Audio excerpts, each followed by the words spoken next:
que a nosotros nos habla lo que de alguna manera el presbítero Claudio anoche trataba, ¿verdad?, de transmitirnos, acerca de aquel pacto maravilloso, el pacto de redención, o el pacto intratrinitario, como se conoce dentro del mundo, el ambiente teológico. Bendito sea el Dios y Padre de nuestro Señor Jesucristo, que nos bendijo. ¿Cuántos se sienten bendecidos aquí? Amén. Que nos bendijo con toda bendición espiritual en los lugares celestiales en Cristo, según nos escogió en Él. ¿Cuándo le escogió? ¿Cuándo? Antes de la fundación del mundo, para que fuésemos santos y sin mancha delante de Él. Este es uno de los versículos que apoya fundamentalmente el famoso y conocido pacto intratrinitario, el pacto de redención. Es un pacto que se realiza y se hace en la eternidad entre el Padre, el Hijo y el Espíritu Santo, que luego va teniendo y va desarrollándose en el transcurso de la historia. Amén. Partiendo con nuestros padres puestos en el huerto, Adán y Eva. ¿Verdad que de alguna manera, como se nos enseñó anoche, no voy a entrar en mucho detalle, pero ellos fallaron a ese pacto, no fueron capaces de vivir bajo el acuerdo que Dios hizo con ellos? Si ustedes de alguna manera le dijo, van a comer de este árbol, ciertamente morirán. Y fue espiritualmente hablando lo que ocurrió. Pero de allí para adelante comienza a entrar en marcha el plan y el pacto, por así llamarse, como se conoce, el pacto de gracia. Prometido, como ayer se nos enseñó, Génesis capítulo 3, ¿verdad?, que nos habla del protoevangelio, donde el Señor hace esa promesa a ellos que de alguna manera su simiente aplastaría la cabeza de la serpiente, hablando de la obra que Cristo hizo en la cruz del Calvario. El compromiso del pacto de Dios con su pueblo, realizado en promesas sucesivas, forma el andamiaje dentro del cual la iglesia se construye. La iglesia, hermanos, sin una correcta interpretación de la teología del pacto, no podría edificar todas las demás doctrinas que enseña y profesa, si no fuera por un pleno conocimiento y entendimiento de lo que es la teología pactual. Porque la teología pactual va a terminar enseñándonos a nosotros que no somos un accidente y que no estamos en la iglesia por una coincidencia, sino que hay un propósito que Dios estableció. Comienzo diciéndolo desde antes de la fundación del mundo. Desde antes de la fundación del mundo, Dios ya tenía establecido la familia, la ciudad, el lugar y el momento en el cual tú y yo íbamos a nacer. Y como dijo David, Señor, mi embrión vieron tus ojos. Amén. Un embrión es un ser viviente de menos de 4 semanas de gestación. Se dice que es del tamaño de la cabeza de un alfiler.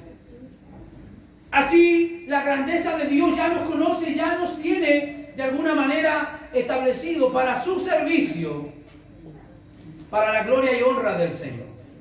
Así que la familia donde usted llegó y fue a nacer es la familia que Dios tenía para usted. Uno a veces dice, haber nacido en la familia cambiada, ¿no? Porque pareciera que no nos parecemos mucho tanto físicamente como intelectualmente o psicológicamente. A veces los hijos no se parecen mucho a los padres.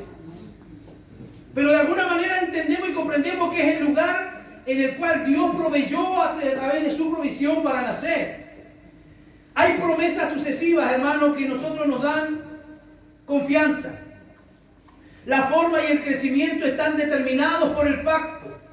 Pero como una catedral medieval, la iglesia se construye a lo largo de los siglos, y como un gran libro, de alguna manera su historia se divide en etapas, en hechos y en capítulos.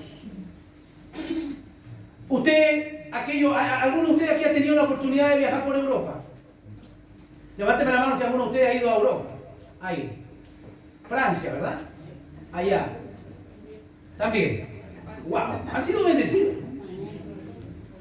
Pero cuando alguno de ustedes visita esos lugares, visita esas reliquias, visita esas catedrales, visita esos monumentos, esas iglesias, hermanos, medioevo que están están en Europa, desde donde todo partió, desde donde la reforma se inicia, Holanda, ¿verdad? Escocia, en esos lugares donde fuertemente se movió el poder de la reforma, esas iglesias no aparecieron ahí de la noche a la mañana. Esas iglesias tienen años y siglos de historia. Bueno, lo mismo, hermanos, pasa y lo mismo acontece con nosotros y con nuestra enseñanza en cuanto a la teología del pacto. No es algo que se le ocurrió a algún predicador ayer. La enseñanza pactual tiene siglos y siglos de historia. Siglos de historia, hermano. Entonces, anoche hablaba con alguien, un joven, ¿verdad? Y tuve la oportunidad de estar hablando y le decía que hay cosas y hay doctrinas que son... Hay algunas doctrinas que han estado entrando fuertemente este último tiempo en la iglesia, pero que son doctrinas secundarias, porque las doctrinas principales tienen siglos de historia. Y eso es lo que a la iglesia le da la solidez, hermano, y le da la confianza. Cuando nosotros hablamos de la palabra pacto, hablamos de la palabra hebrea berit, la palabra berit y la palabra griega diateke, que aparece por primera vez en el contexto del juicio del diluvio, de alguna manera donde solamente se salvaron Noé y su familia. Vaya por favor a Génesis 6, 18. Luego que el hombre es sacado, ¿verdad?, del huerto, entonces comienza toda una preparación y comienza todo, de alguna manera, una manifestación de la gracia del Señor para poder traer salvación, ¿verdad?, a lo que nosotros somos hoy en día. Mas estableceré mi pacto contigo y entrarás en el arca tú, tus hijos, tu mujer y las mujeres de tus hijos contigo. Mientras que Dios trajo, hermanos, el juicio y la maldición sobre la tierra, como aparece luego, ¿verdad?, ahí en los siguientes capítulos, en cambio, Dios de alguna manera le dice y le promete bendecir la vida de Noé y bendecir también a su descendencia. ¿Qué dice el capítulo 9, versículo 1? Bendijo Dios a Noé y a sus hijos y les dijo: fructificad y multiplicaos y llenad la tierra. ¿No le parece a usted esas palabras familiares? Bendijo Dios a Noé y a sus hijos y les dijo: fructificad y multiplicaos y llenar. ¿A quién se las había dicho esas palabras antes? ¿A quién? A Adán y a Eva en el huerto. O sea que Dios sigue teniendo el mismo proyecto y el mismo plan, que ahora se va desarrollando con diferentes personajes. Y en esta oportunidad tenemos al frente nuestro a Noé y su familia. Noé y su familia. Esta palabrita estableceré refleja aquí una promesa, una vinculación previa. La orden de Dios a Noé: sed fecundos y multiplicaos y llenad la tierra. Como se nos hablaba ayer, ¿verdad? De alguna manera, el hombre puesto allí en el huerto, con una terminología que de alguna manera nos enseñaban anoche y nos decían que Dios los pone ahí como representantes. ¿Se acuerdan de la palabrita que se usaba ahí en hebreo anoche? ¿Cómo se llama la palabrita? Eran representantes federales, pero había una palabra hebrea, set, que significaba de alguna manera que eran de alguna forma hechos a la imagen, como también conocemos nosotros imago Dei, hechos a la imagen y semejanza de Dios. Entonces la idea y el propósito de Dios siempre ha sido que el hombre sojuzgue la tierra y que el hombre sea un representante de Él, porque Él lo hizo a su imagen y su semejanza. Entonces, si nosotros queremos ver a Dios, basta con que solo veamos a nuestro hermano. No, lo voy a convencer, parece. Si usted quiere ver a Dios, basta con que solo voltee, vea al que está sentado al lado suyo ahora mismo. No sé si es su esposo, su esposa, su hijo, un hermano, no sé quién será, pero ¿quién le tocó esta mañana? Usted lo ve a Él y ve a Dios, porque Dios está en Él, porque Él es creación de Dios. Amén. Él dice: estableceré, y de alguna manera la orden de Dios a Noé fue: fructificad y multiplicaos, y es un eco de su mandato también a Adán, en Génesis 1:28. E insinúa un acto anterior. Ciertamente el vínculo del Señor con Adán incluía ingredientes esenciales del pacto. su compromiso con Adán y conduciría a la bendición por la fe y la obediencia, pero ya sabemos lo que pasó en esa historia. La desconfianza y la desobediencia darían lugar al juicio y a la maldición. Sin embargo, este nuevo pacto que ahora tenemos haciendo a Dios con Noé fue cumplido por el Señor. Dios lo preserva, Dios trae el diluvio y Dios lo permite, hermano, que él salga del arca después de tantos días que estuvo metido allí y ahora tiene que cumplir con el deber que Dios le envía. ¿Cuál era el deber? Vayan, multiplíquense y sojuzguen la tierra. Donde quiera que hay un ser humano sobre la faz de la tierra, allí está la imagen de Dios en ese ser humano. Así que la labor era vayan, fructifíquense, multiplíquense. Pero ¿qué ocurre? Nuevamente la gente comienza a desobedecer. Llegan y se instalan en un lugar y comienzan a fortificar y comienzan a construir la torre de Babel. ¿Cuál fue la orden de Dios? Vayan, multiplíquense, sojuzguen. Pero ellos dale con reunirse y juntarse y hacer de alguna manera lo que Dios no le había mandado hacer. Dios le dijo, vayan y multiplíquense, sojuzguen la tierra, pero ellos mejor tienen una idea mejor para ellos, que es juntarse. Y dijo por ahí un personaje, ¿cómo se llama el personaje? Nimrod. Hagamos una torre, dijo él, cuya cúspide llegue al cielo. La Biblia habla de Nimrod como aquel primer hombre que se atrevió a desafiar a Dios. Triste la historia. ¿Cómo termina la historia? Dios tiene que una vez más dispersarlos. El Señor baja y los confunde su lenguaje, ¿verdad? Y es de donde de alguna manera viene hoy día el origen de los idiomas. Cada uno de los personajes, según se entendían, tuvieron que comenzar a tomar diferentes rumbos. Pero ellos menospreciaron la orden que Dios le dio ahí en Babel. La bendición se perdió y la maldición cayó sobre la desobediencia. Hermano, la desobediencia no es buena. Dígale que está a su lado, la desobediencia no es buena. Siempre trae consecuencias. Sin embargo, de manera misericordiosa, Dios viene de nuevo estableciendo otro nuevo pacto, vinculando con el gran hombre que nosotros conocemos como Abraham. Luego que se han dispersado, hermanos, pasan siglos, pasan años, y luego Dios aparece hablando y teniendo de nuevo una conversación parecida a las anteriores, pero ahora con Abraham. Abraham, la simiente libertadora prometida en Génesis 3:15. La simiente vendría específicamente a través de su simiente. ¿Qué dice? Por favor, Génesis capítulo 12. Versículo 1 al versículo 3. Pero Jehová había dicho a Abraham, vete de tu tierra y de tu parentela y de la casa de tu padre a la tierra que te mostraré, y haré de ti una nación grande, y te bendeciré y engrandeceré tu nombre y serás bendición. Bendeciré a los que te bendijeren y a los que te maldijeren maldeciré, y serán benditas en ti todas las familias de la tierra. Y ahí entramos nosotros hoy. Ahí entramos nosotros dentro de esa bendición que Dios le da a Abraham, dentro de esa promesa que Dios le da a Abraham, entramos cada uno de nosotros. Tal vez por nuestras venas no corre sangre, ¿verdad?, judía o hebrea, pero somos el Israel espiritual, el Israel de Dios. Esto se confirmó en una escena nocturna dramática. De forma simbólica, Dios pasó por en medio de dos filas de animales partidos por la mitad, indicando su compromiso hasta la muerte con su nueva promesa del pacto. Avancemos Génesis 15. Anoche se nos explicó, ¿verdad?, muy detalladamente el significado y cómo era que funcionaban los pactos.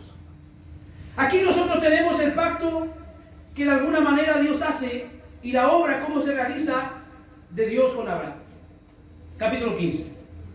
Después de estas cosas vino la palabra de Jehová a Abraham en visión, diciendo, no temas, Abraham, yo soy tu escudo y tu galardón será sobremanera grande. Y respondió Abraham, Señor Jehová, ¿qué me dará siendo así que ando sin hijo? Y el mayordomo de mi casa es ese Damaseno Eliezer. Dijo también Abraham, mira que no me has dado prole, y he aquí que será mi heredero, un esclavo nacido en mi casa. Luego vino a él palabra de Jehová diciendo, no te heredará este, sino un hijo tuyo será el que te heredará. Y lo llevó fuera y le dijo, mira ahora los cielos y cuenta las estrellas si las puedes contar. Y le dijo, así será tu descendencia. Y creyó a Jehová y le fue contado por justicia. Y le dijo, yo soy Jehová que te saqué de Ur de los Caldeos para darte a heredar esta tierra. Y él respondió, Señor Jehová, ¿en qué conoceré que la he de heredar? Y le dijo, tráeme una becerra de 3 años. Vaya poniendo atención a este relato, que aquí está lo medular. Y él le dijo, tráeme una becerra de 3 años y una cabra de 3 años y un carnero de 3 años, una tórtola también y un palomín. Y tomó todo esto y lo partió por la mitad y puso cada mitad enfrente la una de la otra, mas no partió las aves. Y descendían aves de rapiña sobre los cuerpos muertos y Abraham las ahuyentaba. Mas a la caída del sol sobrecogió el sueño a Abraham y he aquí que el temor de una grande oscuridad cayó sobre él. Y entonces Jehová dijo a Abraham, ten por cierto que tu descendencia morará en tierra ajena y esclava allí, y será oprimida 400 años. Mas también la nación a la cual servirán juzgaré yo, y después de esto saldrán con gran riqueza, y tú vendrás a tus padres en paz, y serás sepultado en buena vejez. Y en cuanto a la 4ª generación, volverán acá, porque aún no ha llegado a su colmo la maldad del amorreo hasta aquí.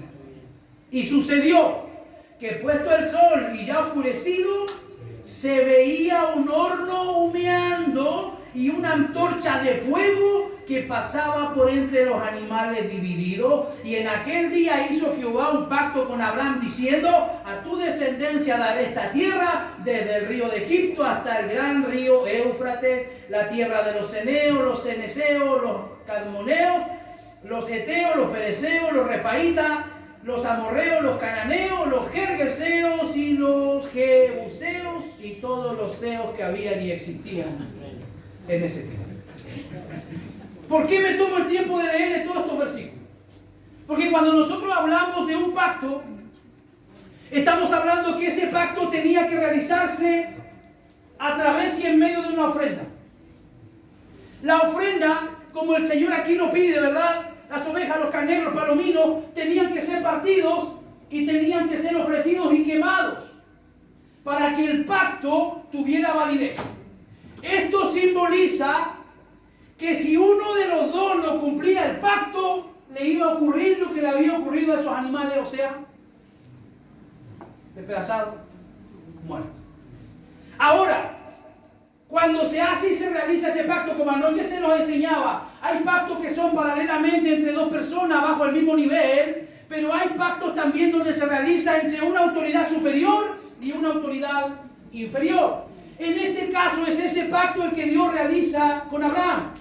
Y lo que no quiero que usted entienda es que Abraham es sobrecogido por un temor, dice, cae en sueño y tiene como una visión y ve, ¿verdad?, aquella ofrenda humeando y ve que hay un personaje que se pasea en medio del fuego con una antorcha encendida. ¿Quién cree usted que era ese personaje?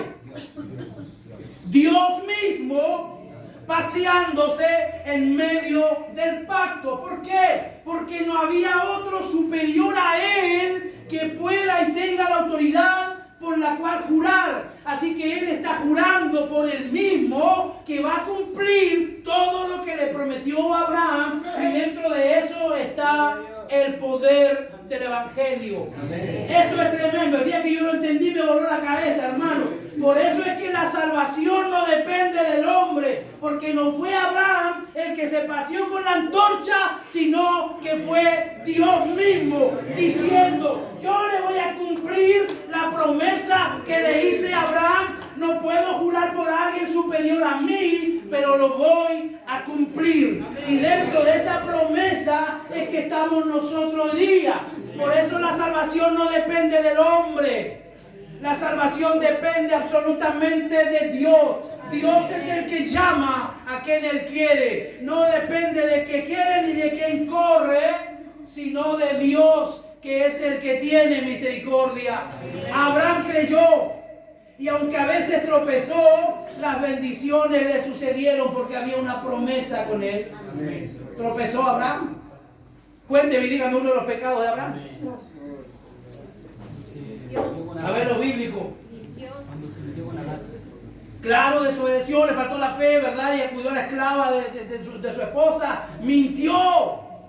En alguna oportunidad mintió por temor que lo mataran y quitaran a su mujer. Él mintió. O sea, vemos a Abraham, un hombre igual con nosotros, con la misma pasión y la misma lucha. Porque nosotros a veces tendemos a espiritualizar a los hombres de la Biblia. Los hombres de la Biblia eran hombres como nosotros, con temor, con miedo, con inseguridades, hermano. El mismo Pablo dice, lo bueno que yo quiero hacer no lo hago, hago todo lo malo que no tengo que hacer. Los hombres bíblicos, hermanos, no están allí establecidos y escritos. ¿Para qué? Para que aprendamos a través de ellos. Dios le hace esta promesa, le dice que su simiente va a estar un tiempo sirviendo como esclavos en Egipto. Pero a los 430 años le promete, yo los voy a sacar y los voy a sacar muy bendecidos. Llegó a Egipto la esclavitud, la servidumbre, y una vez más Dios se reveló específicamente como el mismo hacedor de pacto y compromiso. Éxodo capítulo 3, verso 6. Los pactos de Abraham, de Isaac y de Jacob, que ahora vienen a ayudar de alguna manera a su pueblo. ¿Qué es lo que nos dice Éxodo capítulo 3, verso 6?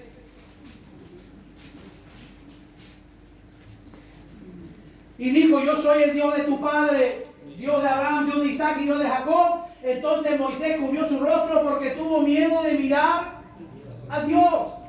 Y dijo luego Jehová, he visto la aflicción de mi pueblo que está en Egipto y he oído su clamor a causa de sus exactores, pues he conocido sus angustias. Y se recordó del pacto hecho a Abraham, que también lo respetó su hijo Isaac y que también de alguna manera lo creyó y lo abrazó Jacob. Aquí se inaugura una nueva época mediante otro nuevo pacto. Él redime a su pueblo y lo llama a confiar en él y a obedecerlo, advirtiéndole que la falta de fe y la desobediencia solo les conducirían al juicio y a la maldición. Y ahí nosotros tenemos el capítulo 28 de Deuteronomio, donde el Señor habla y le dice, todas estas bendiciones se van a seguir si obedeces. Y el próximo capítulo le dice, todas estas maldiciones te van a venir si es que tú desobedeces. El pacto siempre tuvo, hermanos, aquel compromiso en tratar de cumplir lo que se estaba estableciendo. Más tarde le promete a David que de la simiente libertadora vendría específicamente de su descendencia. Veamos por favor el Salmo capítulo 89.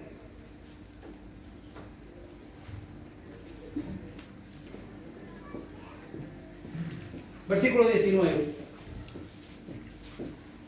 Entonces hablaste en visión a tu santo y dijiste, he puesto el socorro sobre uno que es poderoso, he exaltado a un escogido de mi pueblo. Hablando de alguna manera de la persona de Jesucristo. ¿Qué dice el verso 37, hermano? Por favor.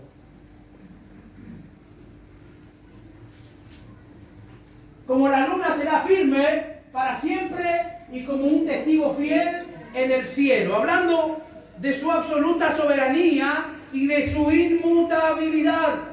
Cuando viniera Jesús, establecería un nuevo pacto del linaje, ¿verdad?, de Abraham. Luego se manifiesta y trae recordatorio, sacando al pueblo de Israel de Egipto, y luego toma nuevamente un recordatorio y lo hace en la persona de David, diciéndole que de su descendencia alguien heredaría para siempre el trono de David, que vendría a juzgar diferente a como juzgaban los reyes de aquella época, y que vendría y realizaría un nuevo pacto. Vamos a ver de alguna manera qué es lo que nos dice Hebreos capítulo 8, versículo 8 al versículo 12. El profeta Jeremías también nos habla y nos dice que pondrá su ley en su mente y en sus corazones, y hará que obedezcan, y hará que guarden sus preceptos y que los pongan por obra. Hebreos capítulo 8, versículo 8 en adelante. Porque reprendiéndonos dice, he aquí vienen días, dice el Señor, en que estableceré con la casa de Israel y la casa de Judá, ¿qué dice? Un nuevo pacto. Allí se estaba esperando como una promesa, no como el pacto que hice con sus padres el día que los tomé de la mano para sacarlos de la tierra de Egipto, porque ellos no permanecieron en mi pacto y yo me desentendí de ellos, dice el Señor. Por lo cual este es el pacto que haré con la casa de Israel después de aquellos días, dice el Señor. Pondré mis leyes en la mente de ellos y sobre su corazón las escribiré y seré a ellos por Dios y ellos me serán a mí por pueblo. Y ninguno enseñará a su prójimo ni ninguno a su hermano diciendo conoce al Señor, porque todos me conocerán desde el menor hasta el mayor de ellos. Cuando viniera este establecimiento habría un nuevo pacto definitivo. Bueno, ese pacto se cumple en la persona de Jesús. Jesús es la simiente libertadora que forja el nuevo pacto. Vaya a Lucas 22:20.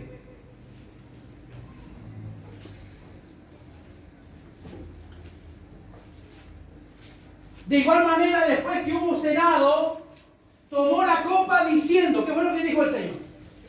Esta copa es el nuevo pacto en mi sangre que por vosotros se derrama. Ahora ya no es una promesa, sino que ahora es el pacto hecho carne, el pacto hecho persona. Jesús es el pacto de alguna manera consumado. Y de aquí para adelante, todo aquel que cree en Él es parte de las promesas que fueron hechas a David, a Abraham y a, de alguna manera, todos aquellos hombres que fueron parte del pacto que Dios estableció con cada uno de ellos. ¿Qué es lo que dice Lucas capítulo 4, verso 23 en adelante?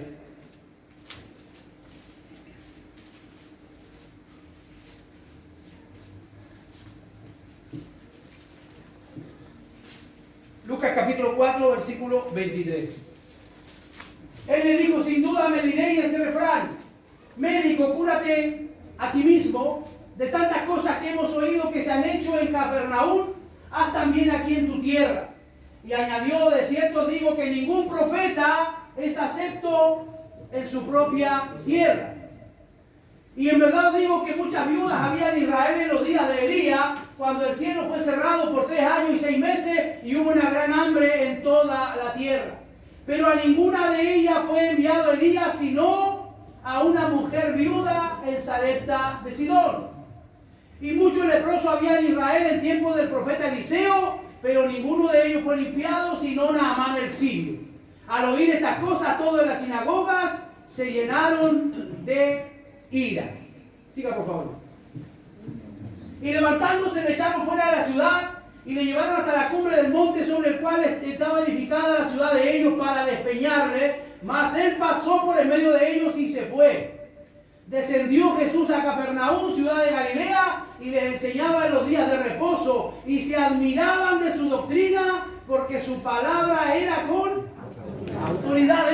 Era un personaje absolutamente diferente al que estaban acostumbrados.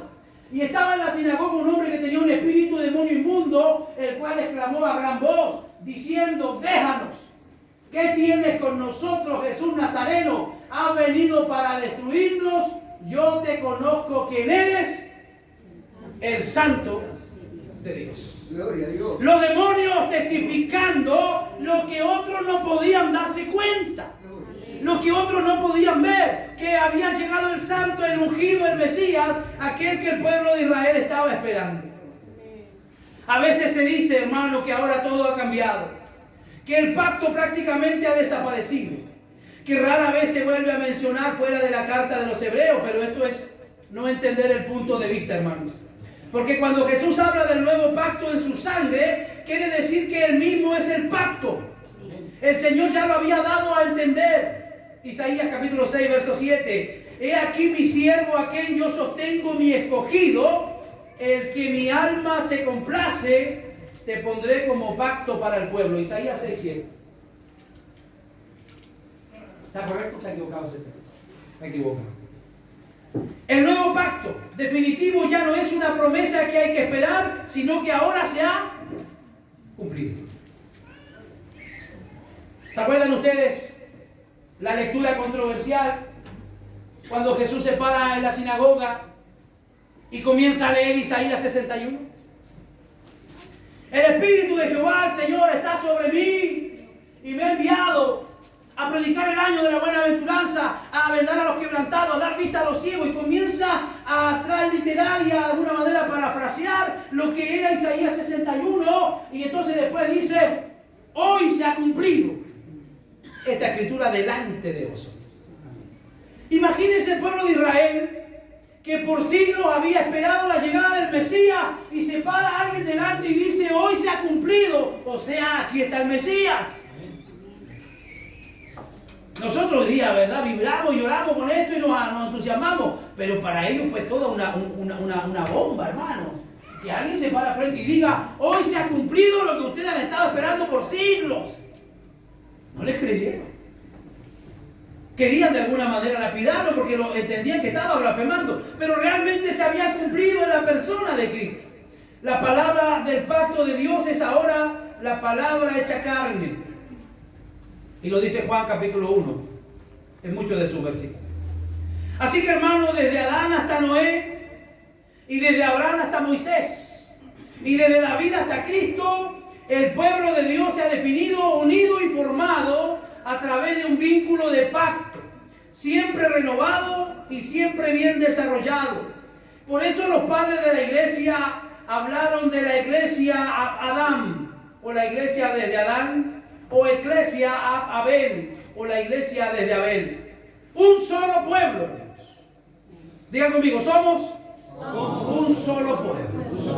Un solo pueblo. Siempre ha sido así y siempre ha existido de esa forma. Es lo que enseña de alguna manera la teología del pacto. La teología del pacto enseña que la iglesia no es un paréntesis, como lo enseña el dispensacionalismo.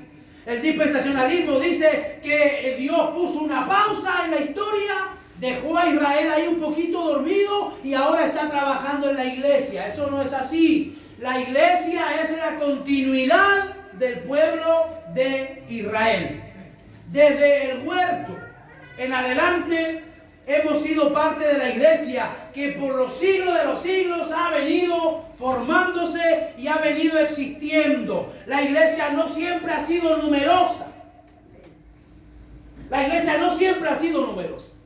Tenemos a los patriarcas, tenemos a cada uno de ellos con su familia, tenemos a un pueblo que de alguna manera en diferentes situaciones tuvieron que tomar decisiones, como lo hizo Josué.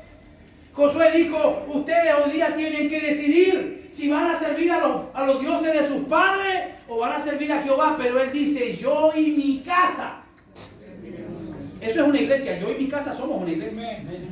Yo y mi casa serviremos al Señor. Es tan iglesia, una iglesia donde hay 1,200 miembros, como una iglesia donde se reúnen 5 personas el domingo. Es tan iglesia donde hay miles, como donde hay 5 reunidos. Es el remanente del Señor. Y Dios siempre ha tenido remanente, aunque la mayoría se descarríe y se olvide. Dios ha tenido un pequeño remanente que ha permanecido fiel a la palabra. Un solo pueblo, en diferentes épocas, que vivía en diferentes etapas del pacto de la revelación de la promesa de Dios. Y desde la caída de Adán y Eva, siempre pecadores que hallaron gracia ante los ojos del Señor. Siempre justificados por la fe, no por obra. Siempre, hermano, el condimento que ha dado la salvación es la fe. Abraham fue justificado por la fe. Nosotros hemos sido salvos por la fe.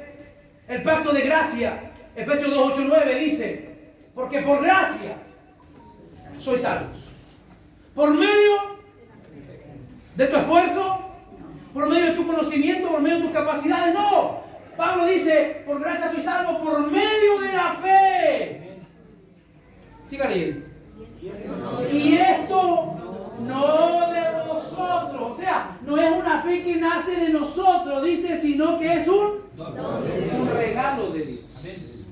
Un regalo de Dios. Así que el hombre de alguna manera no está por ningún lado allí. Dios hace toda la obra en nosotros. Implanta la fe para que podamos creer, para luego llevarnos a la salvación.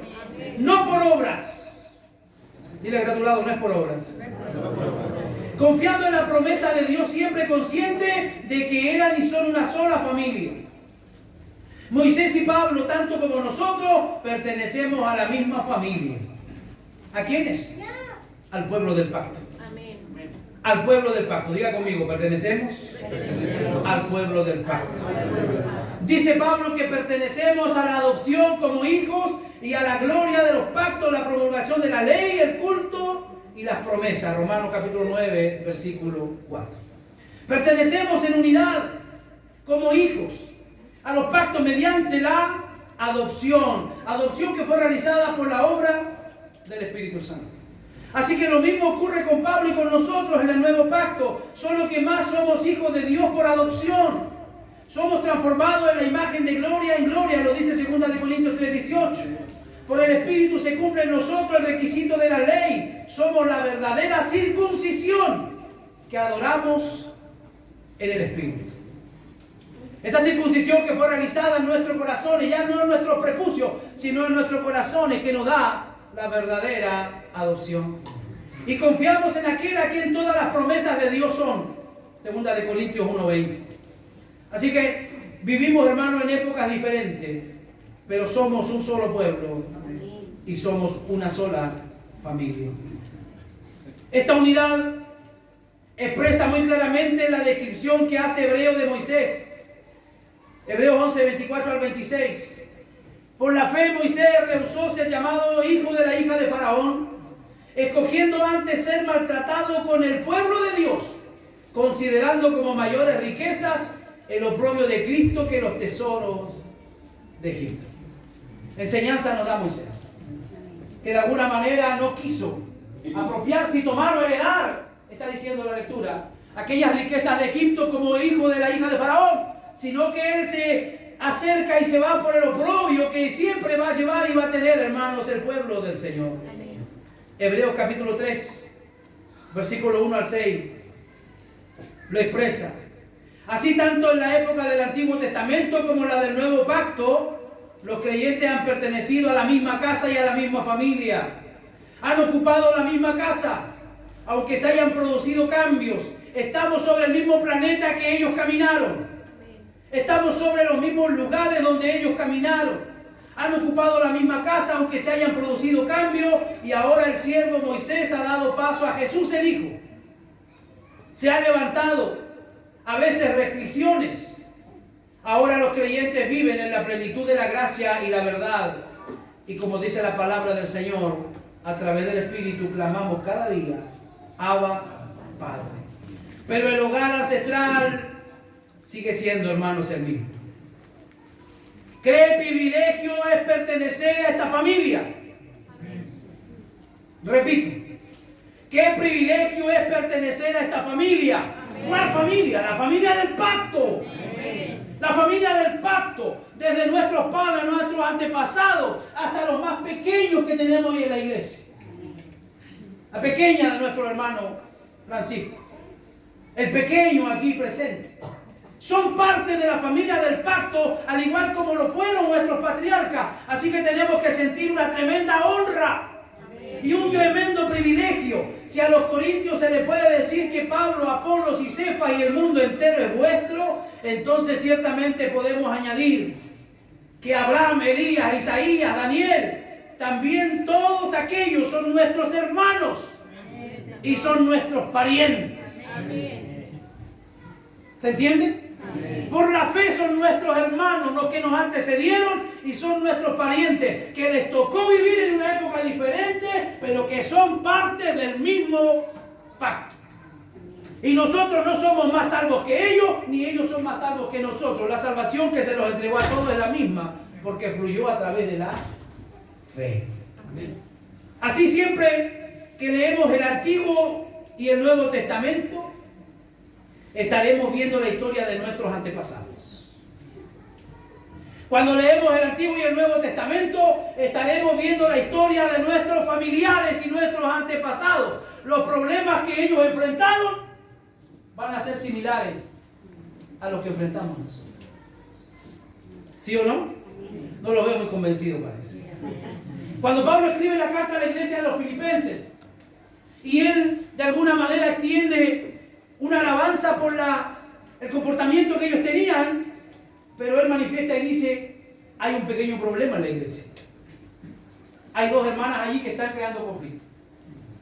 ¿Cómo se llaman? Evodia y Sintique. Y Pablo aconseja al liderazgo que solucionen ese temita, porque no dice cuál era el problema, pero nosotros podemos deducir que había problemas de carácter.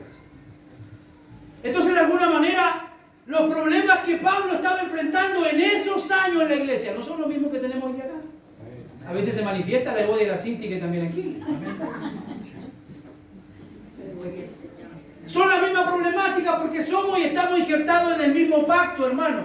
Así que tenemos que aprender sobre la historia de la iglesia para poder visitar a nuestros familiares y a nuestros hermanos que son parte también del mismo pacto. Congregarnos para la oración los domingos es ir a la reunión familiar. Todavía no los convenzo. Ir a la iglesia los domingos por la mañana es ir a una reunión familiar, porque somos parte del pacto y somos parte de la misma familia. Así que de ahora en adelante usted no deje de venir los domingos en la mañana a ver a su familia. A la mirada de los ángeles, a la asamblea general de los primogénitos, más aún nos acercamos a los espíritus, los justos hechos ya perfectos, dice la Biblia, algunos de los cuales se van a sentar al lado nuestro. ¿Qué sabe si un día Dios no nos trae a alguien en la congregación? Alguien que usted nunca haya visto y nadie sabe a veces quién lo invitó, quién lo trajo, cómo se llamaba, cuál era su teléfono. A veces hay gente que llega a las iglesias así. ¿Y quién dice que de pronto Dios no nos visita a través de ángeles? Porque los ángeles existen, ¿no? Como existen los demonios, existen los ángeles también. Y Pablo aconseja y Pablo dice, hablando de la hospitalidad, no olviden de ser hospitalarios, porque algunos, sin saberlo, hospedaron. A veces esa gente que pasa pidiendo afuera de nuestras casas, muchas veces son enviados por Dios para probar qué clase de cristianos somos. Termino con esto. Esta expectativa del pacto emociona a nuestros corazones porque nos damos cuenta de que hemos sido atrapados en el gran proyecto de Dios, que dura por todas las edades, nos da un sentido de identidad. Usted de ahora en adelante tiene que tener claro quién es usted. Usted no es un pobrecito, usted no es cualquier persona, usted es un hijo del pacto y usted es parte de la familia de Dios. Mira que está a tu lado, dile, eres hijo del pacto y eres parte de la familia de Dios. Las promesas dadas a Abraham son promesas para nosotros. Amén. Que dura por las edades, nos da un sentido de identidad, conocemos nuestras raíces, tiene también una sensación de estabilidad. Eso a nosotros nos debe dar estabilidad. No somos cualquier personita, no somos cualquier hermanito, no somos cualquier cristianito. Somos parte de la familia del pacto y eso a nosotros nos tiene que dar estabilidad. Porque Dios ha venido reservando y conservando su pacto generaciones tras generaciones. Por todos los años y los siglos que existimos sobre la faz de la tierra. Y eso a nosotros nos debe dar estabilidad. ¿Y por qué? Con esto termino. Nos debe dar estabilidad. Porque Jesús, textualmente, charlando con sus discípulos, le dice, sobre esta roca, la roca es la confesión que Pedro realiza, tú eres el Cristo. Sobre esta roca, dice el Maestro, yo edificaré mi iglesia. ¿Quién edifica la iglesia? Cristo.